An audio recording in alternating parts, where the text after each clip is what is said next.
ton souffle. Bienvenue à la 29e édition de l'instant biblique de l'Église protestante unie de la Somme. Je m'appelle Ludolf Pellicéus. Chers bien-aimés en Dieu, chères sœurs et frères, nous réfléchissons aujourd'hui sur un texte qui se trouve à la fin du Nouveau Testament. Il est situé juste avant le livre de l'Apocalypse. Nous ne savons pas qui est l'auteur, appelé Jean, mais nous savons que 3 épîtres nous sont parvenues. La première est nettement plus longue que les 2 suivantes.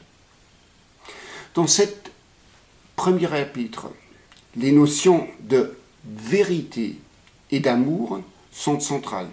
Et oui, ce sont 2 notions que nous rencontrons régulièrement dans la vie quotidienne et sur lesquelles nous devrons réfléchir. Il est donc important de garder en extrait des textes. J'ai choisi le chapitre 4 de l'épître de Jean, les versets 4 à 11, et je vais les lire. Vous, petits enfants, vous êtes de Dieu, et vous les avez vaincus, parce que celui qui est en vous est plus grand que celui qui est dans le monde. Eux, ils sont du monde, c'est pourquoi ils parlent d'après le monde, et le monde les écoute. Nous sommes des dieux. Celui qui connaît Dieu nous écoute. Celui qui n'est pas de Dieu ne nous écoute pas. C'est par là que nous connaissons l'esprit de la vérité et l'esprit de l'horreur. Bien-aimés, aimons-nous les uns les autres, car l'amour est de Dieu, et quiconque aime est né de Dieu et connaît Dieu. Celui qui n'aime pas n'a pas connu Dieu, car Dieu est l'amour. L'amour de Dieu a été manifesté envers nous en ce que Dieu a envoyé son Fils unique dans le monde, afin que nous vivions par lui. Et cet amour consiste non point en ce que nous avons aimé Dieu, mais en ce qu'il nous a aimés, a envoyé son Fils comme victime expiatoire pour nos péchés. Bien-aimés, si Dieu nous a aimés ainsi, nous devons aussi nous aimer les uns les autres. Nous trouvons donc, comme mentionné, les 2 notions centrales, vérité et amour. Les 2 sont importants pour moi. Tout d'abord, la première partie, la vérité est au centre. Il s'agit d'une notion très large, car, comme nous le voyons actuellement en période de guerre, mais aussi dans les campagnes électorales, la vérité est controversée dans la vie profane. Chacun la revendique pour lui-même. Mais ici, ce qui compte, c'est l'écoute de Dieu. Contrairement à la situation dans le monde, c'est Dieu qui détient la vérité. Et c'est grâce à lui que nous pouvons y accéder. Certes, cette recherche n'est pas facile et évidente. Il n'est pas un feu rouge ou vert pour distinguer entre le faux et le vrai. Donc savoir que Dieu est la vérité ne nous préserve pas totalement de l'horreur, mais c'est une direction à avoir en tête. Le deuxième mot-clé, c'est l'amour, et il faut penser les 2 ensemble, l'amour et la vérité.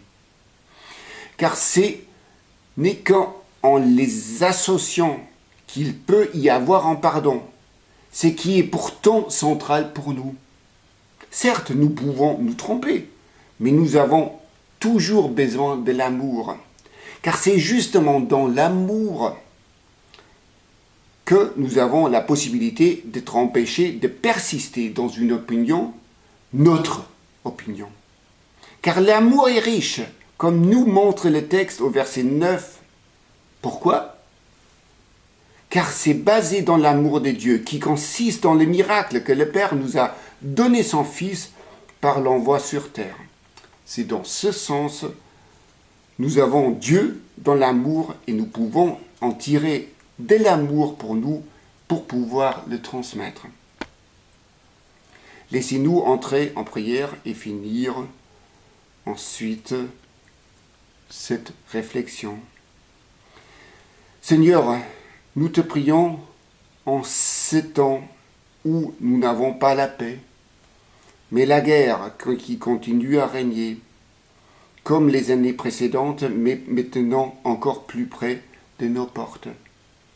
Tu vois comme l'amour manque partout, comment on a besoin de l'amour, mais comment on abuse à l'autre côté même ta parole et on va parfois aller si loin de l'utiliser pour justifier la guerre. Mais combien ta parole des vérités et la recherche de ta justice sont plus nécessaires que jamais. Nous te remercions donc de tout cœur de savoir que nous avons ton Fils, qu'il a été donné pour nous, que nous avons ton amour et ta vérité sur lesquels nous pouvons construire notre vie. Merci de pouvoir avoir confiance en toi. Protège-nous, mais surtout ceux qui, plus que nous, ont encore besoin de protection, vérité, amour et d'espoir. Au nom de Jésus-Christ. Amen. Avant de nous séparer, on va chanter le chant 41-23 dans l'Alléluia, rempli d'amour et de reconnaissance. Je vous remercie pour votre fidélité. Rendez-vous la semaine prochaine. Que Dieu vous bénisse. Au revoir.